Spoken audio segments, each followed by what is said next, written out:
आई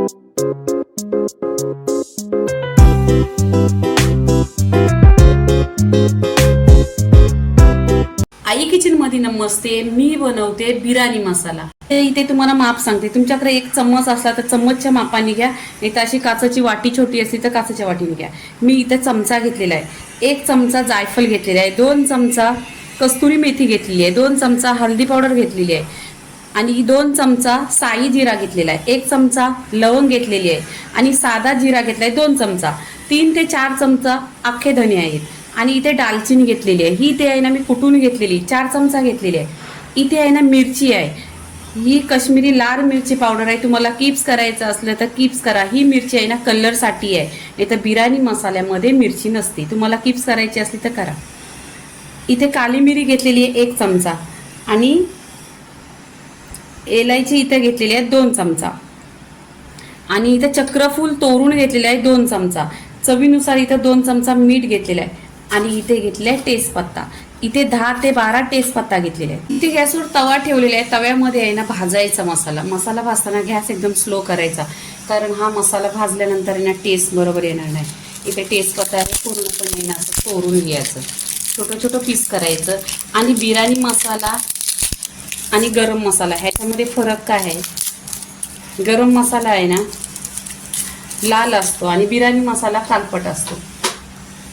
पण इथे आहे ना मी मिरच्या घेतलेल्या आहेत. ह्या मिरच्या आहेत ना जेवढं होईल तेवढं त्याच्यामधला बी काढायचा. बी काढल्यानंतर आहे ना कलर येतो, नाही तर बी नाही काढला ना तर कलर नाही येत. इथे आहे कस्तुरी मेथी.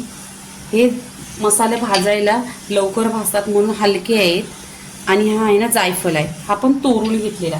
आता आपल्याला मसाला आहे ना फक्त गरम करायचा आहे, भाजायचं म्हणजे पूर्णपणे असं जाळायचं नाही. त्यांचा खुशबू आला ना का लगेच काढायचा आहे. इथे पूर्णपणे हे काढून घ्यायचं. छान असं भाजलेलं आहे, खुशबू घरामध्ये सुटलेला आहे.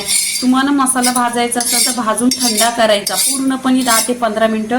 धने इथं घ्यायचं, साई जिरा आणि साधा जिरा, लवंग, काली मिरी, चक्रफूल, दालचीन आणि वेलच्या. हे छान असं आहे ना स्लो गॅसवर छान असं भाजून घ्यायचं.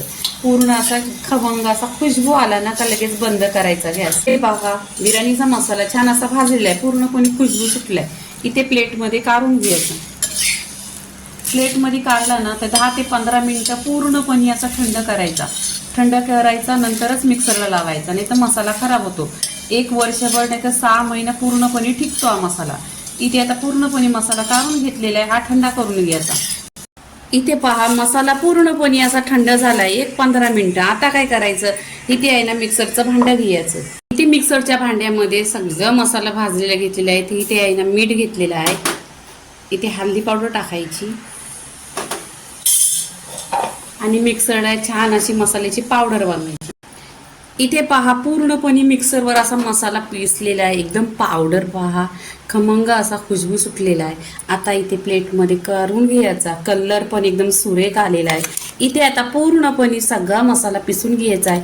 हा पहिल्यांदा पिसलेला आहे. ते पहा पूर्णपणे सगळा बिर्याणी मसाला आहे ना पिसून घेतलेला आहे. आता आपण बाहेरचा मसाला आणतो तो काला मसाला असतो. आता ह्याच्यामध्ये आहे ना मी लाल काश्मीरी मिरच्या घेतल्यात, मुळाला खूप कलर आहे आणि टेस्ट तर 1 नंबर आहे. मसाला पूर्णपणे झालेला आहे. तर पहा काचेची बरणी आहे ना अशी घ्यायची, स्वच्छ धुवायची आणि कोरडी करायची.